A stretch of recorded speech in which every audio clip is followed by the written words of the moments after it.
our guest today is Sunil Yu, the CISO and head of research at Jupiter One. Of course, when I think of Sunil, I think of Cyber Defense Matrix. To me, this is an amazing artifact that kind of helps our thinking about security. Sunil, welcome to the podcast. Thanks for having me. It's great to be here. Perfect. So it's a cloud security podcast. So I wanted to kind of explore your thinking around CDM, Cyber Defense Matrix, and how it applies to cloud security. Are things generally easier or harder? Are they different? Where are they different? Care to elaborate on this? Yeah, sure. So first of all, let me explain what the Cyber Defense Matrix is. And I think there will be links available for anyone who wants to see it. But the Cyber Defense Matrix is a simple mental model that consists of two dimensions. On one dimension, it's things that we care about, things like devices, applications, networks, data, and users. And the other dimension is the 5 functions within this cybersecurity framework. So identify, protect, detect, respond, and recover. And so it provides this nice 5x5 bingo card, effectively, that helps describe the various activities that we do in security. Now, how does it apply to cloud? Well, it's an interesting question because it requires a little bit of further explanation in terms of how we think about how we should use cloud, which will go, I think, later into the conversation. But fundamentally, in the cloud, we have hosts, devices. We have applications, APIs, microservices, Lambda functions, whatever. We have networks, we have data, and of course, we have users. And sometimes we may consider users identity, but I think actually all these types of assets have identities. And what we want to do to each of those different types of assets is know that we have them, that's identify, understand what sort of vulnerabilities or misconfigurations we might have. Those are the functions of identify. We want to make sure that they're protected. We want to know if something bad happens and see any exploitation against vulnerabilities. That's a detect function, respond, and then subsequently recover from those. So I think it applies across the board when it comes to the cloud security and the cloud environment. But at the same time, it's different. Just as much as we say cloud's different than just somebody else's computer, it's different because of the operating model when we think about the cloud. And this gets into another framework that I created called the DIE triad. So DIE stands for distributed, immutable, and ephemeral. And I think there's a fundamental shift that happens when we think about the cloud that aligns nicely with the DIE triad as well. Say more about that, because the cloud definitely sounds distributed. It definitely sounds like immutable infrastructure, and it's definitely ephemeral. I have lots of issues related to that. So how do those two overlap? And where do they not overlap? Maybe is even more interesting. Yeah, in fact, to the notion of overlap, let me propose something that is very radical, which is this notion that the DIE triad is actually the opposite of the CIA triad. So consider that for a moment. And this is why I was saying cloud security and the cyber defense matrix, in some respects, is actually at odds with each other. And the reason why they're at odds with each other is the cyber defense matrix helps us understand how we should secure and protect our assets, those devices, applications, networks, data, and users, using the principles of confidentiality, integrity, and availability. However, the DIE triad, distributed, immutable, and ephemeral, is arguing for building things that basically offset the need for CIA. The more ephemeral something is, the less I need to worry about confidentiality. The more immutable something is, the less I need to worry about the integrity of something. The more distributed something is, the less I need to worry about the availability of any one service. So if I'm going to be building in the cloud, could I actually build it in such a way that I have less to protect, detect, and respond to, right? And so the first question that you started off with it is, how does the cyber defense matrix align with the cloud and cloud security? In some respects, I could say, well, it aligns pretty well. But I would say, if you're building it wrong in the cloud. Basically, what we call the cloud, that's a copy of a data center. The lift and shift. Yes, exactly. A lift and shift. Yeah, lift and shift cloud. It goes towards the original view and away from distributed immutable ephemeral. So if your cloud is localized, people SSH into instances, and everything stays for days, then you're really not doing the cloudy cloud. You're doing the hosted data center. That gets back to the conversation we had with Anna of people doing Kubernetes wrong as well. If you bring your problematic practices to a new place, you're still a miserable couple on a vacation in Hawaii. It doesn't fix your problems. So this is really interesting, though, because this immutable and integrity thing, this gets back to the binary authorization conversation of how if you have immutable infrastructure with trusted deploy gates, integrity is almost taken care of for you. Right. That's so fascinating. Yeah. One of the key things we struggle with in security is what changed, right? And everything's changing all the time, which makes it super hard for us to find when something went wrong.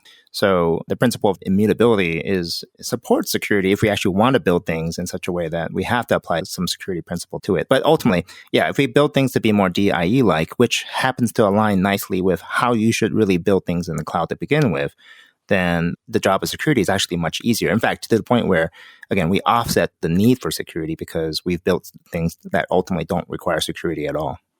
Yeah, and this comes up a lot in many conversations as kind of an ideal dream state where security is not just built in, but it's kind of like architected in before building even starts. But like both you and me and Tim, I'm sure, would be kind of like retired, if not our children would be retired by the time that state is achieved, right? Yeah, so just as much as we don't have perfect CIA, we don't have perfect security, we won't also have perfect DIE either. But the goal here is, should I take a step towards, let's again, suppose that they are at diametric opposite ends, okay? Should I try to secure everything first, or should I try to build towards DIE first?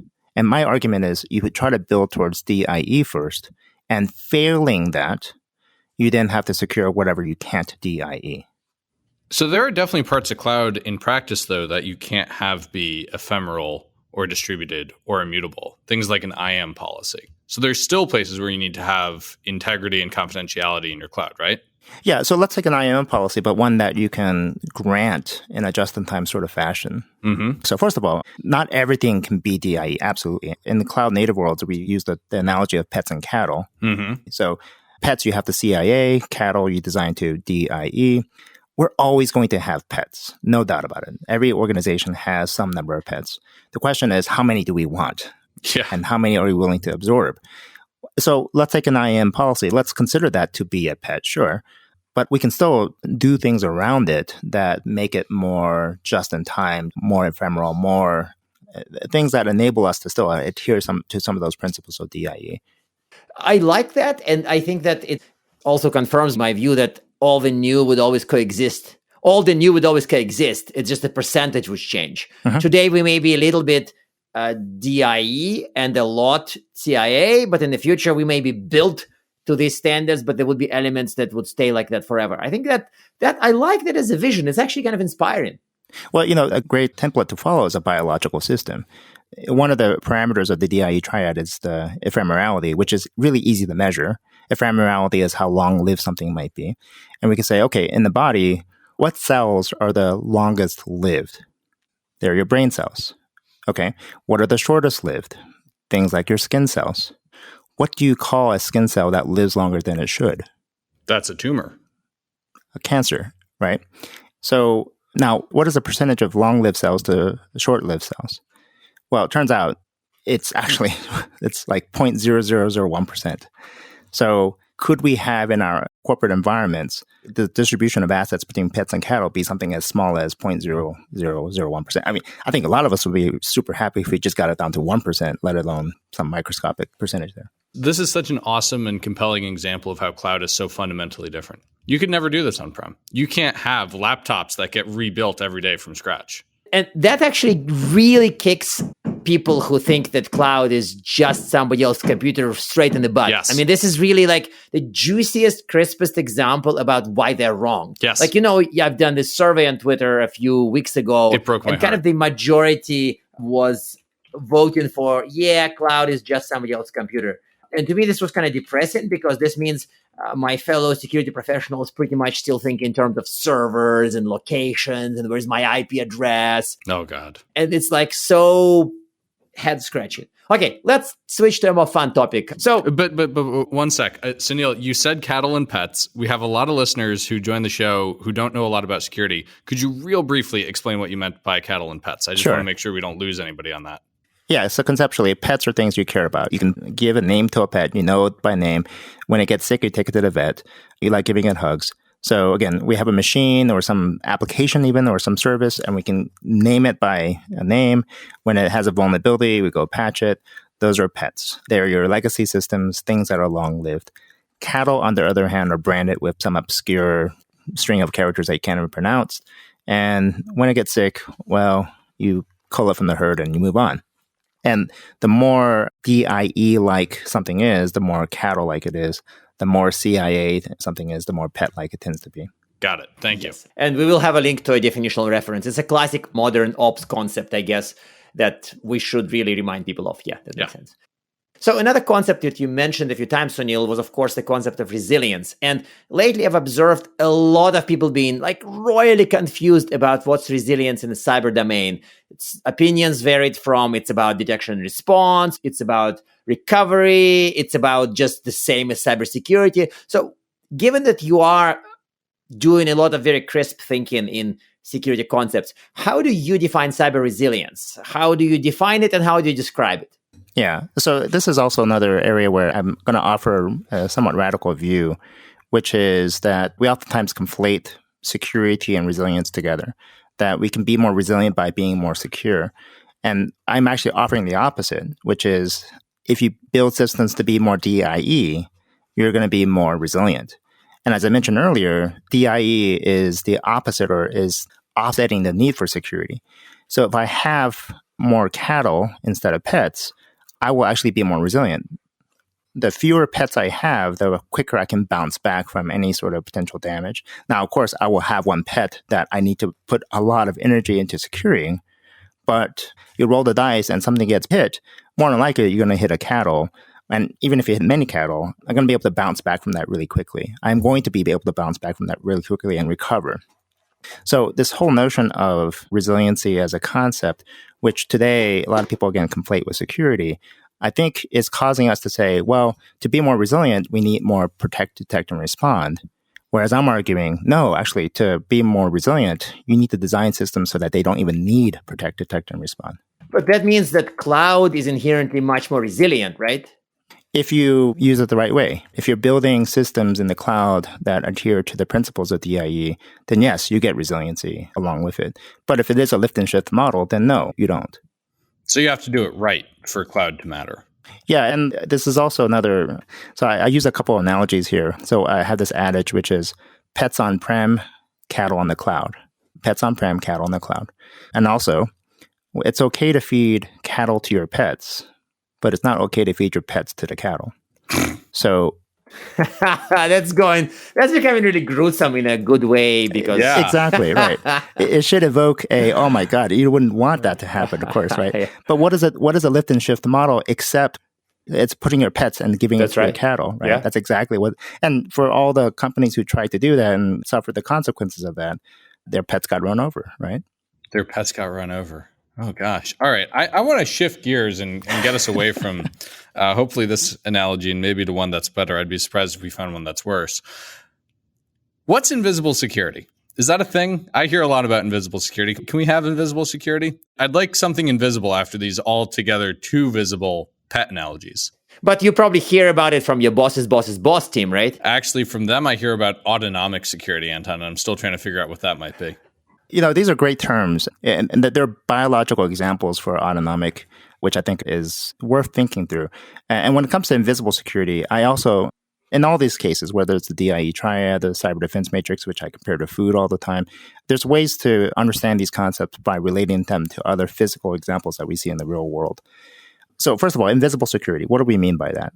What is it that we are trying to achieve from a first principle standpoint? I think Dan Geer said it the best. He said that the best security has two characteristics. They're invisible and they're unavoidable. It's obvious why unavoidable is good. Why is invisible good? So that it doesn't create a business impact or the business isn't encumbered by it. At the same time, it's unavoidable because the business can't but adhere to whatever security provisions that we have in place. So ultimately, something that doesn't hinder the business, but also ensures that the business remains secure. So invisible is the far edge case of easy. It's like so easy you don't even see it. Like I see that spectrum, easy, even easier, invisible, right? That's what you're talking about.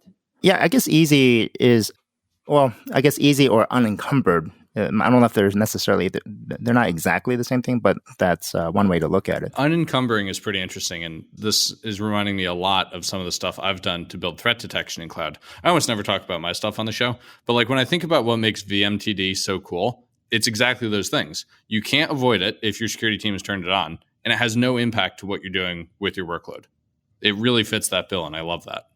As a funny aside, for Sunil's benefit, it was a technology that basically was just like killing crypto miners. Somebody was trying to run crypto miners in a honeypot, and GCP and crypto miners kept dying, and they were like, why are my crypto miners dying? And it turns out that actually VMTD was killing them because it's a system that inherently blocks and destroys certain types of badness without any interaction, without any impact on anything. So it was really fascinating. And it's a great example of invisible security kind of like at work operationally. Yeah, we baked security into the hypervisor that underpins all of the GC instances in the fleet. And if you're in one of the reputation tiers where we have the legal authorization to scan you, we protect the system against malicious activity. Now, along the lines of the notion of invisible security, though, I think there are things that I've been thinking through this, and would love to just quickly talk about this as part of the podcast. But this notion of we have invisible security. Unfortunately, many of the things that we do is visible, unfortunately. A great example is TSA. TSA is probably not the epitome of really great security. It's quite visible and unfortunately somewhat avoidable. But that said, there are things that I think we do in the name of security that we actually want to make visible, which makes me wonder, is that actually security? And I would say one of the things that I've been trying to think through is we've bandied this term safety and security together and have equated them to be synonymous. But I think when it comes to safety, we actually want those things to be visible. We want safety mechanisms to be known, for people to be cognizant that that this elevator that you're riding has been inspected by somebody, that the restaurant that you're going to, that the health inspectors have come in and checked it out, that the airplane that you're about to go into, that there's some entity that's going around and making sure that the safety of that airplane is being taken care of. And so we want them to be visible. Not everyone may necessarily care to look at those certificates, but nonetheless, we will generally ask for them, okay? Or we will have the expectation that they're there. And a lot of this is done in the name of transparency as well. We want to be transparent when it comes to safety. However, what about security, right? Let's go back to this notion of if we want security to be invisible, if that is actually a goal, which I think is actually a good goal, there are things that we do in safety that we don't actually want to make invisible. We want to make visible. So there's this distinction that I want to create here between things that we choose and want to make visible, things that we actually want to make invisible. We don't really understand the concept of security and safety in cyber. We conflate them together. But could that actually be a distinguishing concept? Let me walk through another quick example. We have the Cybersecurity Review Board, and it was modeled after the National Safety Transportation Review Board. Right? I see where you're going. This is cool. Yeah. Right.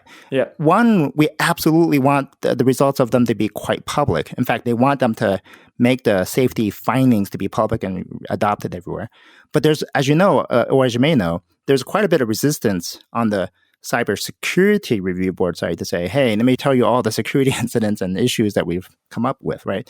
Anyway, I think the naming of the boards is important. And I think we've started to make it more confusing in terms of what do we really mean by safety and security? But could we actually use the principle of how much we want to make something visible be a distinguishing characteristic between the two? That's fascinating. I mean, I love this. I'm just sitting here like feeling amazed by this distinction that I'd never considered, but is so interesting to think about. So in my Gartner days, Gartner did have a model that kind of enhanced CIA, confidentiality, enhanced integrity and availability, with privacy, safety, and reliability. We kind of called it internally CIA PSR.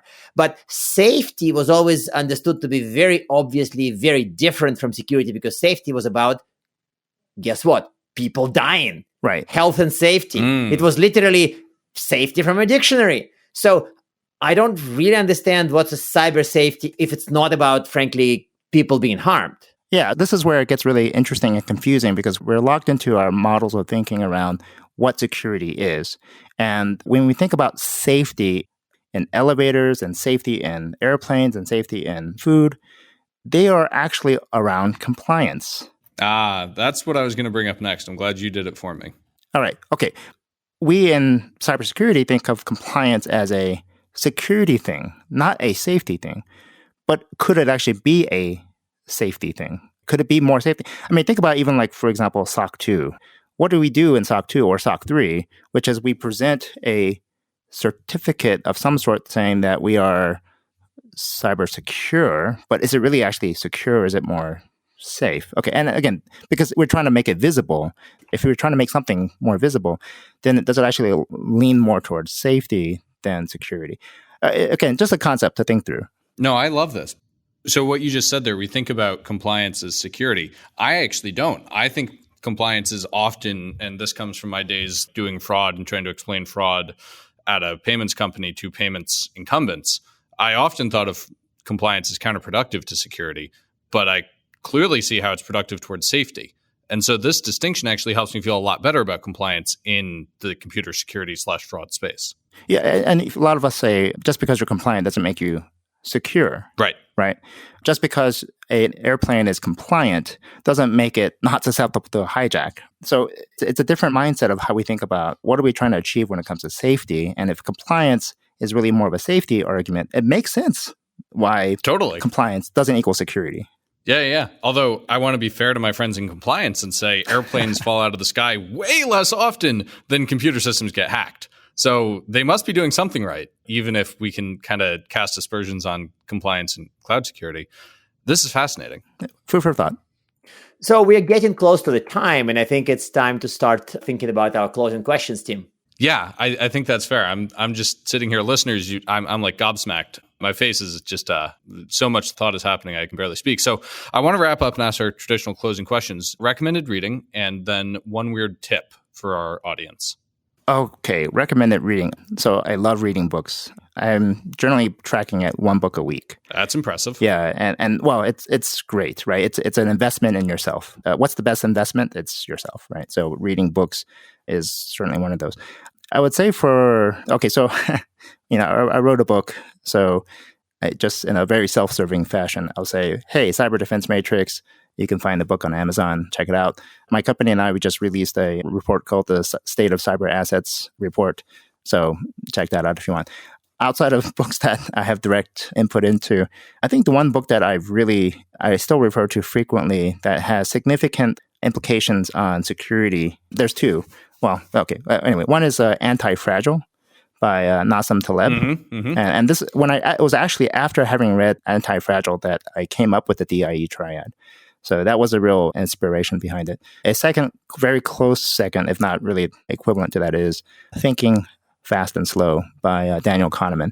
Both have extremely valuable insights for security. They may not seem like security, but they're extremely valuable from a security standpoint. They're definitely security books, and you're not the first guest to recommend both of those. You're not the first. But do you remember who we grilled about examples for anti-fragile security systems deployed today? That's a really hard one. And I know we are kind of past our time, but maybe you, Sunil, can give us one or two examples of existing anti-fragile systems in our domain. That would be great. Because we're really struggling. Save us. You're the last hope of the galaxy. Yeah, well, okay. So I actually make the argument that building something to be DIE doesn't make it anti-fragile. Hammering a DIE system to find those elements of a DIE system that has more pet-like elements of it and getting rid of those pets makes it more anti-fragile. So this hammering is oftentimes known as chaos engineering. So applying chaos engineering to a system that you believe to already be DIE so that you can find those elements that are not DIE makes it more anti-fragile. Okay, I would accept that if we drive our systems to be DIE in that they self-deploy and self-heal and auto-scale, chaos engineering is a reasonable way of identifying the parts that don't do that. That's I think the closest to an anti-fragile thing we've heard yet. But I wouldn't say that's a security system. I'd say that's an engineering practice. That's right. But there's a book on using chaos engine for security, which I'm going to add to resources. So there may be that we are actually getting a good answer, not just the best possible answer. Sunil, that's high praise from Anton, calling it a good answer. That's... That's funny. Sometimes I have to be the occasional Russian translator here. That was quite a compliment. Thank you for the compliment. Well, Sunil, this has been a terrifically fun episode. I'm so glad we were all able to get on to this call today and make it happen. Thank you for joining us. I appreciate having that opportunity. And if you want me back, I'm happy to talk about autonomic security at some point too. So. Oh, wow. Oh, this is so happening. This is happening. That's happening. Listeners, something to look forward to. And now we are at time. Thank you very much for listening and, of course, for subscribing. You can find this podcast at Google Podcasts, Apple Podcasts, Spotify, or wherever else you get your podcasts. Also, you can find us at our website, cloud.withgoogle.com/cloudsecurity/podcast. Please subscribe so that you don't miss episodes. You can follow us on Twitter, twitter.com/cloudsecpodcast. Your hosts are also on Twitter at Anton_Chuvakian and _Team Pico. Tweet at us, email us, argue with us, and if you like or hate what we hear, we can invite you to the next episode. See you on the next Cloud Security Podcast episode.